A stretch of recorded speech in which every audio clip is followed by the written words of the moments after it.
Hi, this is Dr. Gary. Welcome to our weekly tune-up this week. I know things sometimes seem difficult for you. I know sometimes life seems like it's beating you up, like you just can't get ahead, like, man, am I going to get a break? And then we start thinking about it, and then we kind of sink deep down into some place we really don't want to be, in our emotions, in our mind, and in our thoughts. Today I want to talk to you a little bit about this because this happens to everyone. It's not just you. It's kind of human nature.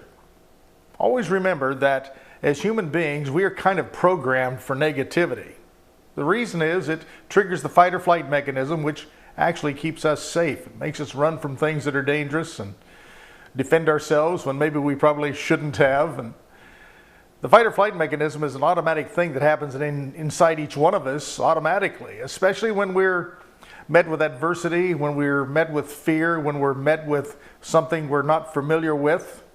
Even meeting a new person can trigger the fight or flight mechanism. But what it really triggers many times is a spiral of negative thinking, a spiral of negative thoughts that sometimes we just can't get out of. And there are solutions to helping ourselves with this, but one of the big solutions is an habitual way of creating a new habit, a new default mechanism that allows us to start focusing on the things we want, or at least find balance so it's not so bad or not so good. We're in the middle there somewhere where we can have a rational thought. Always remember that every time you have a thought, whether it's positive or negative, it really kind of creates a miniature manifestation in our mind. Meaning that when we think something, it creates a memory cell, or it triggers a part of the brain that allows us to remember what we remembered most of the time. That memory cell now is a piece of our complex equivalency that allows us to go back to it if we want to remember it. And if we remember the same thing over and over again many, many times, it becomes more familiar with finding that place that we're going to remember that particular thing. That's why sometimes it's easy to remember things by repeating them over and over again, such as affirmations, or if we're learning a new language. That's called memory by immersion, by just having to do it. Also on the negative side, it does the same thing. When we have habitual negative thoughts, it burns those cells in to where it's really easy to go back to those kind of automatically. These become things we call nested loops of thinking. You know, you've talked to someone, they've said the same thing over and over again, griped or complained about the same thing. They just told you about it a week ago. They didn't even realize they told you about it because they were kind of in a trance thinking about something else while they were just automatically telling you about that. Those are nested loops.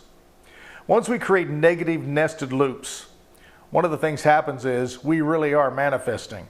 That is the power of manifestation going in the wrong direction.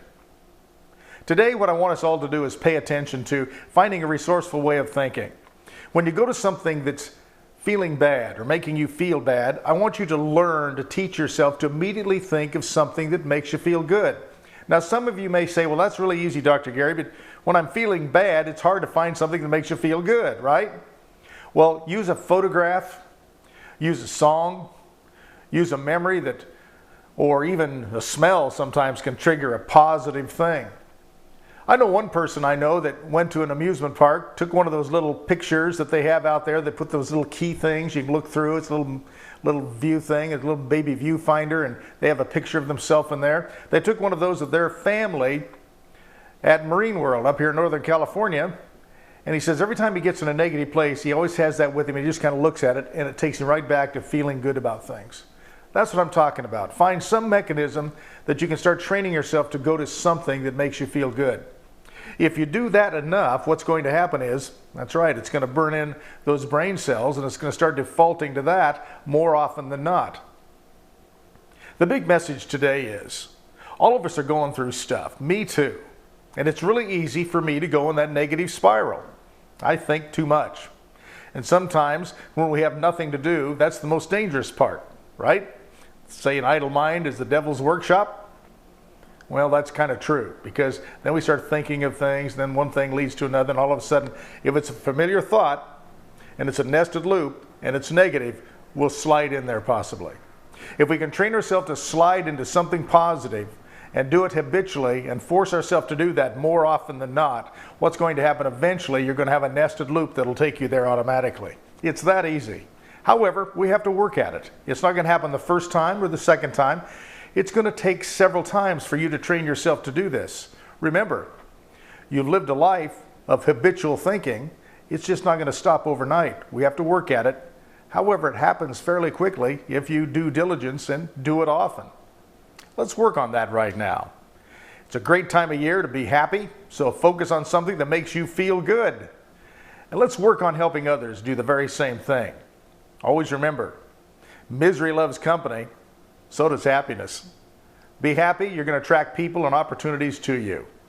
And if you're not happy today, decide something that makes you feel good, put it in your mind, have a photograph of it, put it in your phone, look at it, and have that little happy trigger that takes your mind back to that rather than something you don't want to be thinking about. Until next time, this is Dr. Gary wishing you an extraordinary week of retraining your brain. Until then, bye-bye.